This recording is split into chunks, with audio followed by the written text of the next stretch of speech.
السلام عليكم. أهلا وسهلا بكم طلبتي الأعزاء طلبة المرحلة الرابعة في محاضرة جديدة من محاضرات النحو المقارن. نلتقي مجددا اليوم في محاضرة جديدة، وسيكون عنوان محاضرتنا لهذا اليوم الجمل الشرطية Conditional Sentences. First of all, we will discuss conditional sentences in English, then we move to Arabic, and then, as usual, we will sum up the lecture by making a contrast to highlight the differences between the two languages. So, regarding English conditional sentences, we can say that the basic structure of English conditional sentences is that a conditional sentence is composed of two parts. The first part is called if clause, while the second part is called main clause. إذن تتكون الجملة الشرطية في اللغة الإنجليزية من جزئين. الجزء الأول بنسميه if clause اللي يحتوي على أداة الشرط if، بينما الجزء الثاني هو يتكون من العبارة الرئيسية main clause اللي نكمل بها معنى الجملة الشرطية. As you see in the example, if it rains tomorrow, we will not come. The first clause, if it rains tomorrow, this will be the first part, which is called if clause, while the other clause, we will not come, this will constitute the other part, or the second part, which is called main clause. This is how a conditional clause or sentence is made up in English. Now, we want to have some definition of conditional sentences so as to know their types and how they are made up in the English language, and the conditional particles which are used in such types of sentences. So, first of all, we can define a conditional sentence as a type of adverbial clause that states a hypothesis or condition, real or imagined. إذا ممكن أن نعرف الجملة الشرطية بأنها إحدى أنواع الadverbial clauses أو العبارات الظرفية التي تعبر عن فرضية أو شرط، وقد تكون هذه الفرضية أو هذا الشرط حقيقي أو خيالي. A conditional clause may be introduced by the subordinating conjunction if or another conjunction such as unless, provided that, or in case of. إذن عادة يبدأ conditional clause باستخدام إحدى أدوات الشرط، وأكثر أدوات الشرط استخداما هو if، لكن هذا لا يمنع أن هنالك أدوات شرط أخرى أيضا تستخدم من أجل تكوين جملة الشرط في اللغة الإنجليزية، وهذه الأدوات تشمل unless, provided that, or in case of. لكن أؤكد أنه if clause أو if هو أكثر أدوات الشرط استخداما في اللغة الإنجليزية. Like other adverbial clauses, a conditional clause can come either before or after the clause on which it states a condition. In fact, هذه بالحقيقة عبارة عن خاصية تتميز بها اللغة الإنجليزية، وهي أنه الإف كلوز أما أن نبدأ به الجملة الشرطية ثم يتبعه العبارة الرئيسية، أو ممكن أن نقلب الترتيب ونبدأ بالعبارة الرئيسية ثم تتبعها عبارة الإف كلوز. إذن ممكن أنه تكون هذه الحالتين مسموحة أو مسموح بها في اللغة الإنجليزية. Now, we come to the types of conditional sentences in English, and we can say that English conditional sentences can be of many types. هنالك عدة أنواع من الجمل الشرطية في اللغة الإنجليزية. Number one is called real condition أو الشرط الحقيقي. This type of condition refers to possible situations in the present or future. إذن هذا النوع من الشرط يشير إلى مواقف محتملة في الزمن الحاضر أو في المستقبل. These situations take place if a certain condition is met and it is possible and also very likely that the condition will be fulfilled. إذن تصبح هذه المواقف واقعية في حال تحقق الشرط المذكور في الجملة، ويكون ممكنا ومحتملا جدا أن ذلك الشرط سوف يتحقق، لذلك أطلق عليها اسم real condition. Now, for every kind of conditional sentence, there should be some form of the verbs. يعني لكل نوع من أنواع الجمل الشرطية في اللغة الإنجليزية نلاحظ أنه تسلسل أزمنة الفعل تأخذ صيغة معينة. فيما يخص النوع الأول اللي هو الشرط الحقيقي، نجد أنه صيغة الأفعال تكون كالآتي.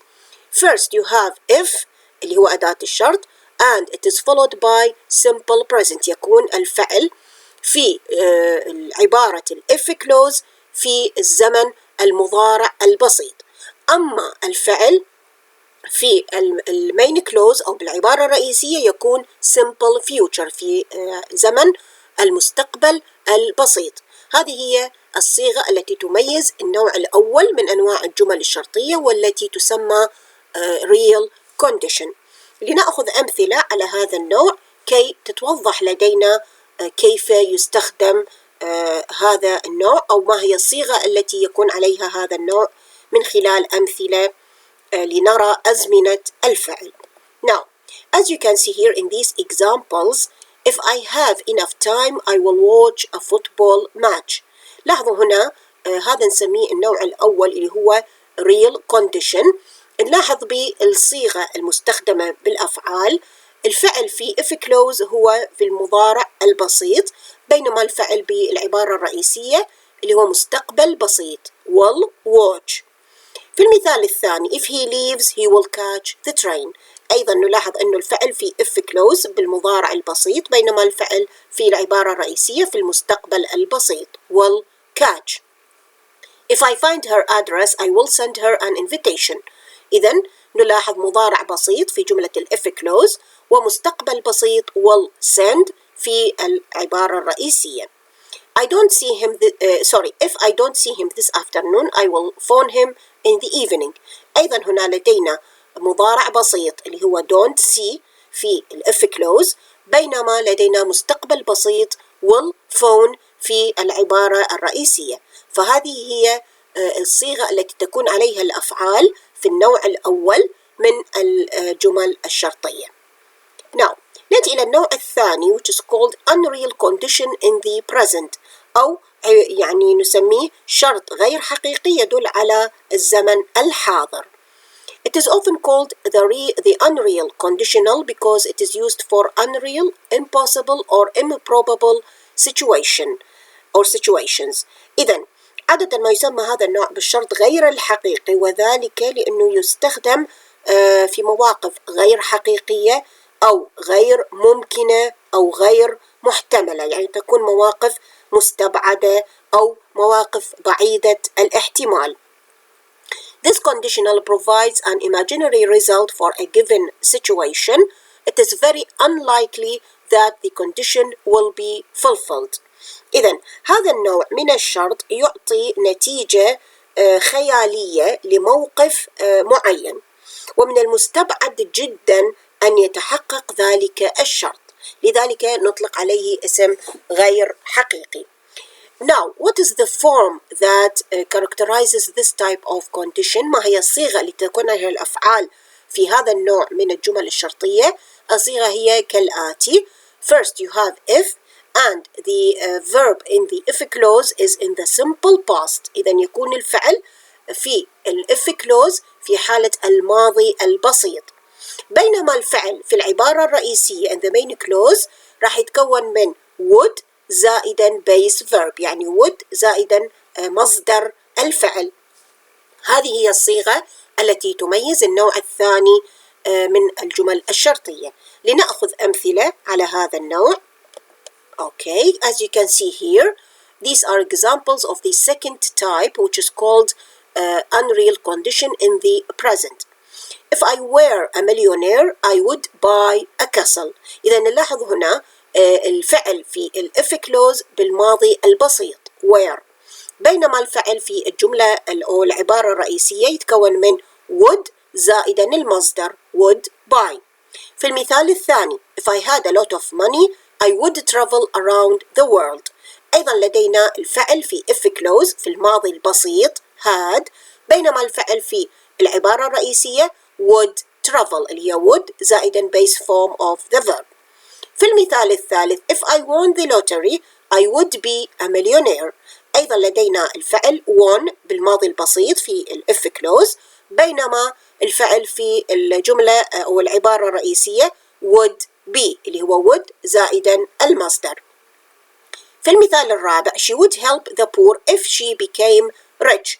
أيضا لدينا هنا would help اللي هو لاحظوا هنا صار عندنا عكسنا تسلسل الكلوزز، لأنه بدأنا بالجملة أو العبارة الرئيسية ثم تبعها الإف كلوز.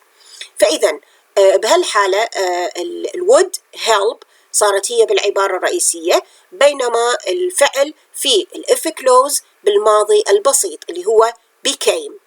Now if I were you I wouldn't resign.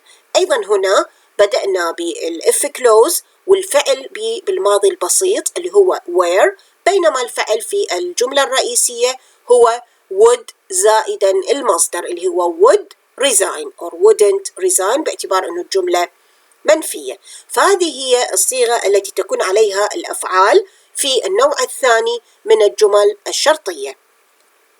Now we come to the third type which is called unreal condition in the past. إذن هو شرط غير حقيقي يدل على الزمن الماضي. This condition is impossible or contrary to the fact in the past. It describes a past situation that didn't happen, and it is impossible that the condition will be met because it refers to the past. إذن هذا النوع من الجمل الشرطية يعبر عن حالة مستحيلة الحصول أو خيالية، وأيضا تشير إلى الزمن الماضي in the past. okay. هذا النوع عادة يصف لنا موقف في الماضي في الزمن الماضي لم يحدث من الأساس. okay. ومن المستحيل أن يتحقق الشرط، وذلك لأنه يشير إلى الماضي أولا ويشير إلى شيء لم يحدث من الأساس، فلا يمكن أن يتحقق أصلا. Now what is the form of this kind of conditional sentences؟ شنو هي صيغة الأفعال في هذا النوع؟ The form is it consists of if which is followed by past perfect. إذا يتكون من if ويتبعها الماضي التام. هذا في عبارة الإف كلوز. أما في المين كلوز راح يتكون الفعل من would زائدا have زائدا past participle. إذن هذه هي الصيغة اللي تميز النوع الثالث من أنواع الجمل الشرطية، ونأخذ أمثلة عليها كي تتوضح لدينا الصيغة بشكل أفضل. Now, as you can see here, if he had enough money, he would have bought a new car. إذن لدينا هنا الزمن كما تلاحظون اللي هو past perfect ماضي تام had، بينما الزمن في الجملة الرئيسية would have bought would زائدا have زائدا past participle. في المثال الثاني if you had worked hard you would have passed the exam. أيضا لدينا had worked اللي هو ماضي تام، وبينما في الجملة الرئيسية لدينا would have passed. If they had taken him to hospital earlier he wouldn't have died. إذن had taken اللي هو ماضي تام، بينما الفعل في الجملة الرئيسية هو wouldn't have died. في المثال الرابع قدمنا العبارة الرئيسية على عبارة الإف كلوز. He wouldn't have missed the bus if he had woken up earlier. فنلاحظ هنا الفعل في الإف كلوز هو عبارة عن ماضي تام had woken، بينما الفعل في الجملة الرئيسية يتكون من would زائدا have زائدا past participle اللي هو wouldn't have missed. وأيضا في المثال الأخير أيضا قدمنا الجملة الرئيسية على جملة if clause. The accident wouldn't have occurred if the driver hadn't been driving fast. نلاحظ هنا الزمن أو تسلسل الأفعال في جملة أو في عبارة if clause يتكون من past perfect continuous، يعني ماضي تام وفي حالة الاستمرارية لأنه يحتوي على ing اللي هو hadn't been driving. أما الفعل في الجملة الرئيسية يتكون من would زائدا have زائدا past participle اللي هو wouldn't have occurred. فهذه هي الصيغ اللي يكون عليها الفعل إن كان من النوع الثالث من الجمل الشرطية في اللغة الإنجليزية. Now we continue to see the other types, and this is the fourth type, النوع الرابع, which is called condition with unless. So the other conditional subordinator besides if is unless. إذن أحيانا ممكن إنه نستبدل أداة الشرط if باستخدام أداة الشرط unless. It is used in a negative condition and means except if. إذن أداة الشرط unless بها معنى نفي ضمنا، يعني تحتوي على النفي من ضمن معنى الكلمة. لاحظوا استخدامها I am not going out unless it stops raining. إذن هنا استخدمنا unless كأداة شرط وتحتوي على معنى النفي ضمنيا. إذا نريد نستبدل unless بالif ينبغي أن نضيف أداة نفي، لأنه if ليس فيها معنى نفي ضمني لكن unless بها معنى نفي ضمني. فإذا أردنا نغير نفس الجملة باستخدام if لاحظوا كيف تتغير. I am not going out if it doesn't stop raining. إذن هنا لابد أن نضيف أداة النفي اللي هو not، لأنه if لا تحتوي في معناها على النفي، بينما unless تحتوي ضمنيا في معناها على النفي. فهذا هو الفرق في استخدام unless واستخدام if conditional. النوع الخامس it is called conditional without if. So English has conditional sentences without the conditional subordinator if. النوع الخامس يدل على أنه أحيانا ممكن أن نجد جملة شرطية في اللغة الإنجليزية دون أن تبدأ بأداة الشرط if أو بأي أداة شرط أخرى، لذلك نطلق على هذا النوع conditional without if. هنالك ميزة خاصة تميز هذا النوع من أنواع الجمل الشرطية، وهي the absence of if triggers subject auxiliary inversion rule. إذن في هذا النوع حين لا يكون هنالك أداة الشرط if موجودة في الجملة لابد أن نقدم الفعل المساعد على الفاعل. هذه خاصية لابد أن تتوفر في هذا النوع من أنواع الجمل الشرطية. لاحظوا معي الأمثلة. Had she arrived I would have seen her. هذه عبارة عن جملة شرطية لكنها لا تحتوي على أداة الشرط if، لكن ما يميزها هو أنه الفعل المساعد had تقدم على الفاعل she. أيضا في المثال الثاني should they arrive late there will be no one to receive them. أيضا هنا تقدم الفعل المساعد should على الفاعل they. should you need my advice you can call me. أيضا تقدم هنا الفعل المساعد should على الفاعل you. should you see me should you see Tom please tell him to phone me. أيضا should تقدم على الفاعل you. had I not been ill I would have come. أيضا هنا لدينا تقدم الفعل المساعد had على الفاعل I. فهذا هو ما يميز هذا النوع من أنواع الجمل الشرطية في اللغة الإنجليزية. Now نأتي الآن إلى النوع السادس وهو ما يسمى Factual Condition أو it is a condition which talks about facts، يعني الشرط اللي يعبر عن حقيقة. So in factual conditionals that are general truths we normally use a present tense in both clauses. إذن في هذا النوع من أنواع الجمل الشرطية عادة تعبر عن حقائق عامة أو حقائق علمية ثابتة، فلذلك يكون تسلسل أزمنة الأفعال في هذا النوع من الجمل الشرطية هو أن يبقى زمن الفعل في الإف كلوز وفي المين كلوز في حالة المضارع البسيط present simple tense.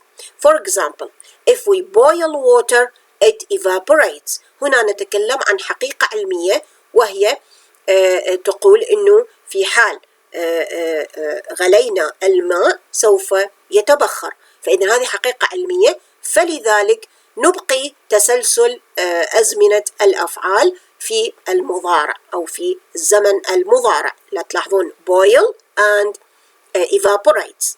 Now, it is possible, however, to use modals like will, for example, to add the idea of absolute certainty. إذن ممكن في هذا النوع من الجمل الشرطية نستخدم الفعل المساعد will اللي يدل على المستقبل، فهذا أيضا يشير إلى إنه we are talking about some certain scientific fact or a general truth، بأنه نحن نشير إلى حقيقة علمية أو حقيقة عامة.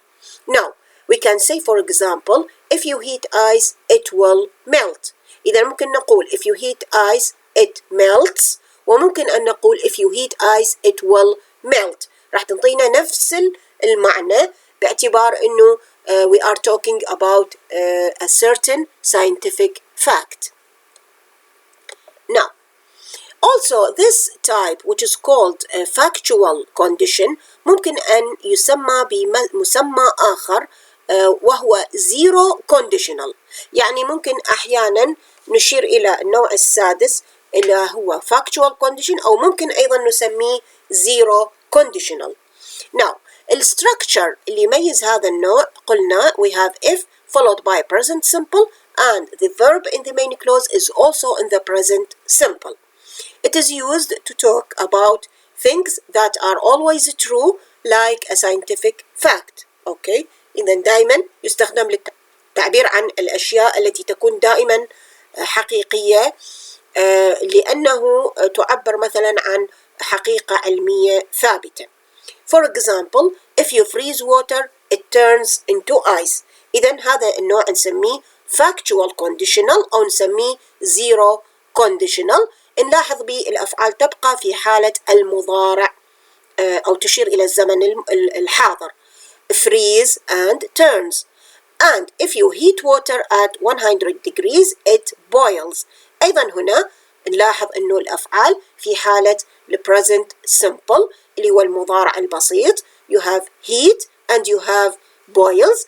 أيضا لنفس السبب لأننا نتكلم عن حقيقة علمية، ففي هذه الحالة لا يتغير تسلسل أزمنة الأفعال في هذا النوع من الجمل الشرطية. Now, نأتي الآن إلى Arabic conditional sentences. نتعرف على أنواع الجمل الشرطية في اللغة العربية كما تعرفنا عليها في اللغة الإنجليزية.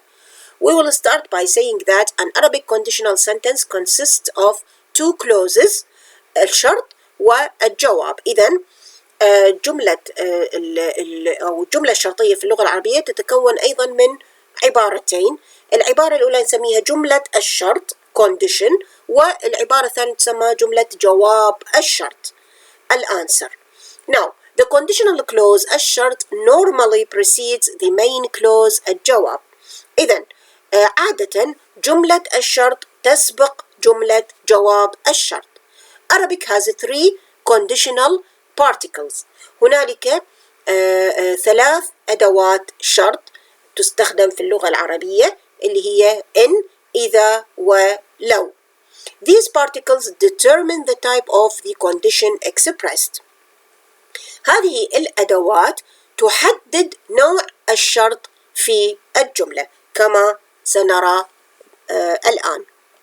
Now, إذا نأتي إلى أنواع الجمل الشرطية في اللغة العربية we will have the first type which is called fulfillable condition أو حالات الشرط ممكنة التحقيق اللي ممكن إنه تتحقق. في هذا النوع من الجملة الشرطية لدينا الأداتان إن أو إذا، ممكن أن نستخدمها في هذا النوع اللي هو fulfillable condition. نبدأ مع الأداة إن. It expresses possible condition with the verb of the conditional clause in the perfect or imperfect tense. إذن أداة الشرط إن تعبر عن شرط ممكن تحقيقه ويمكن أن يكون الفعل في الماضي، في زمن الماضي، أو في زمن المضارع. أقصد الفعل الذي يتبع الأداة إن. كما تلاحظون في الأمثلة: إن تدرس تنجح، هنا الفعل في حالة أو في زمن المضارع. إن جاء فسأخبره عنك، هنا إن جاء، فإذا الفعل الذي تبع الأداة إن في الزمن الماضي، فإذا ممكن أن يتبع إن أما فعل مضارع أو فعل ماضي. أما فيما يخص أداة الشرط إذا، it expresses probability، تعبر عن الأرجحية أو عن الاحتمالية. The verb of the conditional clause must be in the perfect tense. لابد أن يكون الفعل في جملة الشرط في الزمن الماضي. كما تلاحظون في المثال: إذا حضر فأخبره عن الحادث. حضر إذن تبع أداة الشرط إذا ويكون زمنه في الماضي.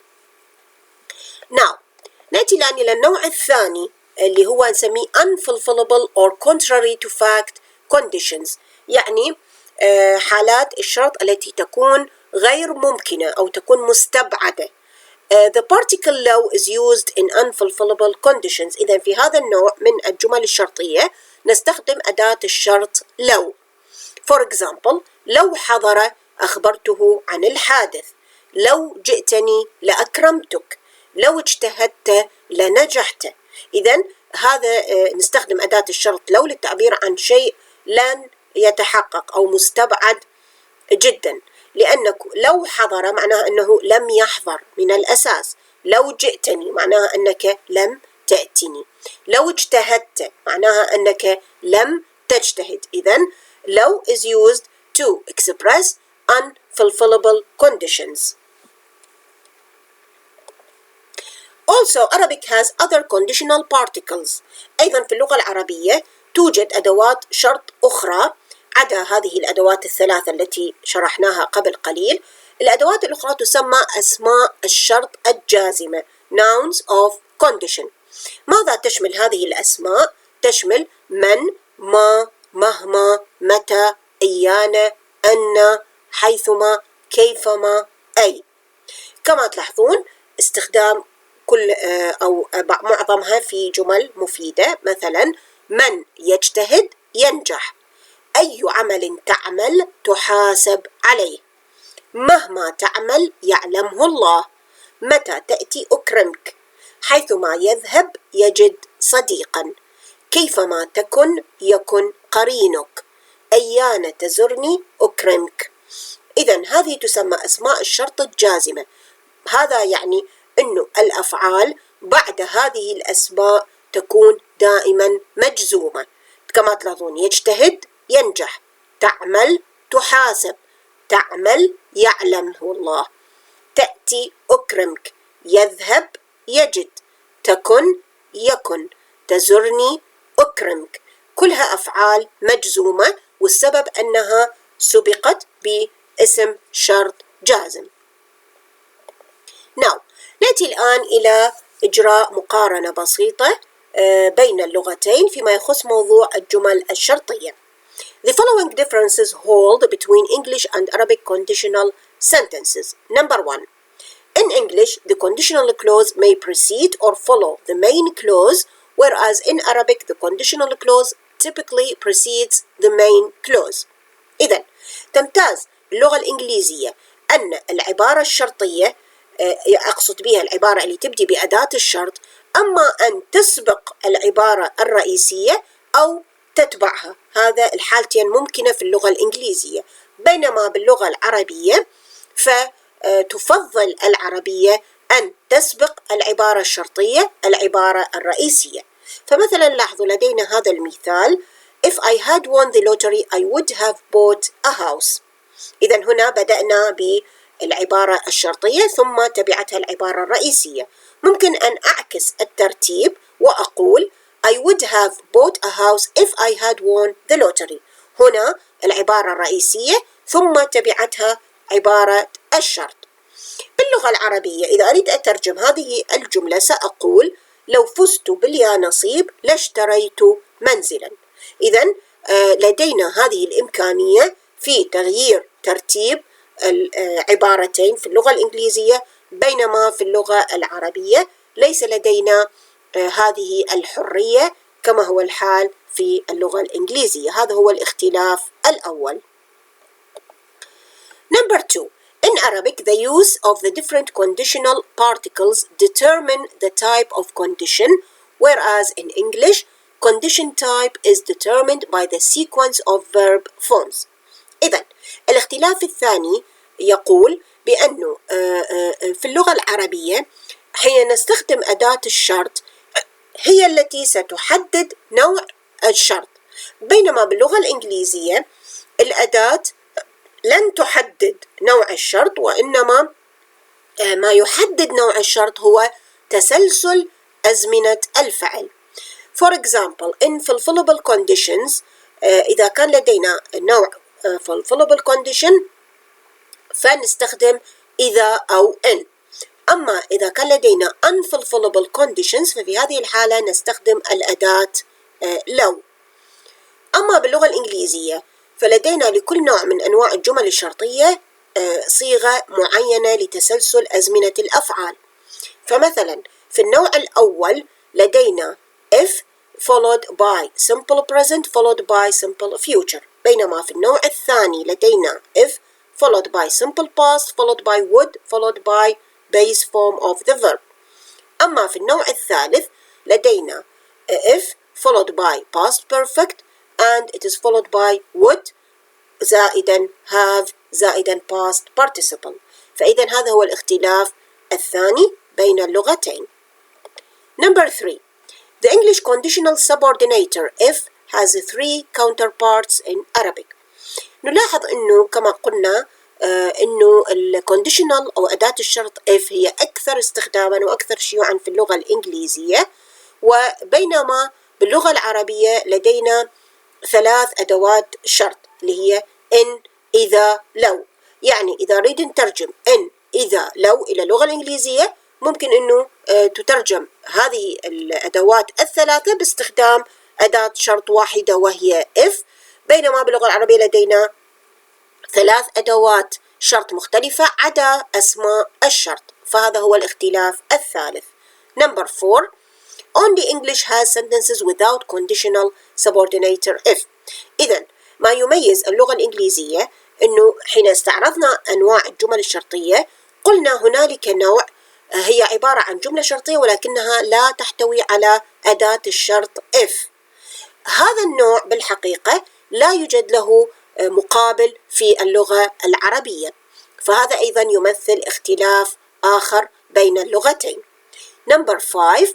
The main clause in Arabic conditional clauses may consist of an equational or verbless clause. This is not possible in English.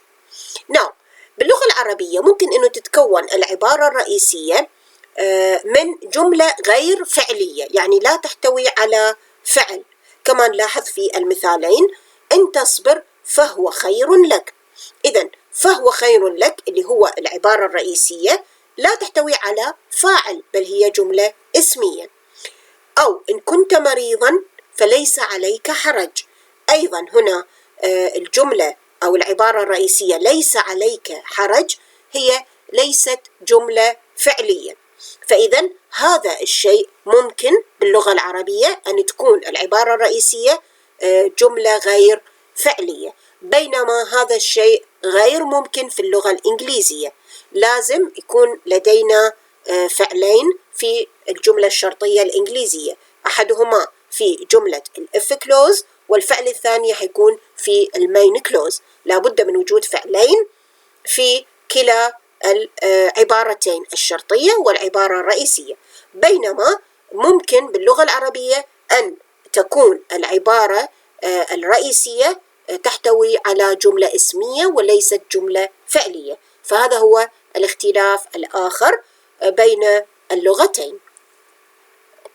Now, this is the end of our lecture for today, which talked about conditional sentences. I hope you find it interesting, and I hope you will get much benefit of the information given in this lecture. I would like to thank you all for your attention and for your attendance and for your important questions and comments all through the lecture. And of course, it is your time to raise your questions, and I will be very glad to answer them. And I hope to see you soon in our next lecture. Thank you again, and goodbye.